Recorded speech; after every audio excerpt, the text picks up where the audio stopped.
আল্লাহ বলছেন বেশি বেশি কাঁদো। আর ওরা ব্যঙ্গ করে, খালি কাঁদে, গামছা লইয়া থাহে, টিস্যু লইয়া মুখ মুছে, নাক টানে, খালি কাঁদে। আহা, আল্লাহ বলছেন কাঁদতে, আল্লাহ বলছেন কাঁদতে।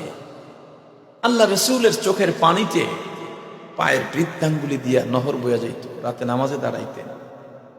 আল্লাহ রসুল বয়ান করতেন, শুধু কাঁদতেন। হযরত উমর খড়কুটা নিয়া ধরে ধরে কাঁদতেছেন। ঈদের রাত, ঈদের দিন, নামাজের পরে, নামাজের আগে বা পরে মানুষ আনন্দে আত্মহারা। ঈদে মানুষের আনন্দ, মুসলমানের এটাই স্বাভাবিক, কিন্তু আমিরুল মুমিনিনকে পাওয়া যাচ্ছে না। হুজুরের হুজরাখানায় গিয়া দেখা গেল দরজা ভিতর থেকে লাগানো, ভিতর থেকে ফুপাইয়া ফুপাইয়া কান্নার আওয়াজ পাওয়া যাচ্ছে। সবাই হয়রান পেরেশান, হুজুর কাঁদেন কেন?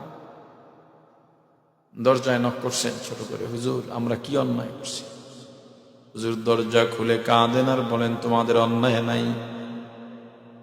তাহলে হুজুর আনন্দের দিনে কেন কাঁদেন? হুজুর বললেন তোমাদের কাছে আনন্দ